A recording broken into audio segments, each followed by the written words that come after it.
Hello, first responders. It's Johanna with Holiday Planet with our next FAQ video for our first responder cruise to Hawaii coming up in October. And it is almost September. We are getting so close, I can smell the coconuts. And today I want to talk to you a little bit about packing and luggage. So first of all, for what to pack, mainly pack light. Fortunately, this is a warm weather cruise. We can get away with just a few swimsuits and a few pairs of flip-flops. You don't need any formal wear for this cruise. Hi, Peter. We were just talking about that. You can get away with a lot of casual clothing. And I am going to include a link to my packing list in the comments below. And this is a new and improved version of my cruise packing list that has a lot of tips from other cruisers, others in our group who shared with me their favorite cruise hack items to bring when they travel. And so that's all in the new and improved packing list that will be in the comments below here on Facebook and also in the email that goes out with this video. Now, what not to bring on the cruise. First of all, I don't recommend any big heavy raincoats. We may get rained on at some point in Hawaii, but heavy coats are just gonna make you hot underneath there.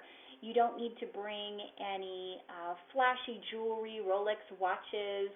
I don't think that it's necessary anyway for me. I never want to make myself a target to thieves, although I don't think in the Hawaiian Islands we're gonna have as much potential for that as maybe in other islands. Please do not bring any small appliances. You're not allowed to bring any clothes irons, coffee makers. There are no CBD products allowed on cruise ships.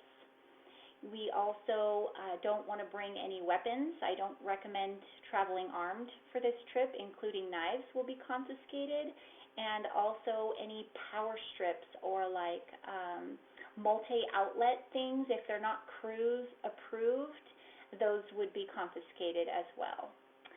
Now, how much luggage to bring? Mostly the luggage limits are going to be based on your airline that you're flying and what they allow. But for the cruise ship, you could bring as many bags as you want, and the porters will all be glad to take them to your room for you. There's no limits. But the cabin space can be small, especially if you're sharing your cabin with more than 2 people. So I recommend one large suitcase and one smaller carry-on or personal item per person, and not too much more than that. That's my way. But the elephant in the room right now with travel is that there are a lot of airline problems right now. Canceled flights, missed connections, lost bags. There are quite a bit of airline disturbances still happening, mostly because the airlines and the airports are short-staffed still after COVID. So they don't have enough people to process through at TSA, and you need to be very early to the airport. I highly recommend at least 2 hours early to the airport, if not earlier. But the other thing is with the bags that are getting lost, and in the olden days it would just be delivered to you the next day, right, if your bags didn't arrive on time. And right now that's not happening. Bags are not getting there for days if they don't arrive with you, and so it's possible that they might not make it in time for the cruise if they don't arrive with you. So a couple of tips. Here's the first one. Consider carrying on. Anything you can carry on is much more likely to arrive there with you. For sure, you need to take your most important stuff like your travel documents, medications, and any valuables. Carry on with you in your small personal item, not in a bag that could possibly be gate checked. Second, you want to cross-pack with your traveling companion if possible. So what Tommy and I do is I put half my stuff in his bag, he puts half his stuff in my bag. That way, if one doesn't make it, we both still have some clothes. It's a very good tip just in case something doesn't arrive. Finally, there are items you can buy like AirTags or tiles that are luggage tracking devices that work with the Bluetooth on your phone to help you find your bag if the airline loses track of it. So just some examples of what we're hearing right now. The worst luggage problems are overseas, but we're having some in the U.S. too. So for example, a client in Las Vegas arrived back to Las Vegas, her bag didn't arrive. The airline says we can't find it.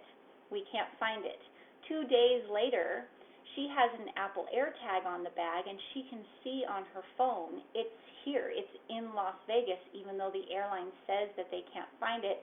She drives down to Las Vegas Airport herself, walks into baggage claim, and here's her bag in a massive pile of luggage that they don't even have enough staff to go through, and she was able to just get her bag and take it home. So those AirTags and tiles, we're going to put a link to those too in the email that goes out with this video. I think that those are invaluable right now to help you keep track of your own luggage, because the airlines apparently just do not have enough staff to keep good enough track right now. Let me know if you have any other questions about packing or luggage. You'll get 2 luggage tags from me to go on the handles of your bags. Those will be coming out with your documents packages in the next few weeks. And if you need any more, you can print more paper ones from your NCL online check-in portal. And that's what we're going to be talking about next week's video, is online check-in. It's not available yet, so don't worry about it yet, but I'll give you all the instructions next week. And take care. Have a good one until then. Bye.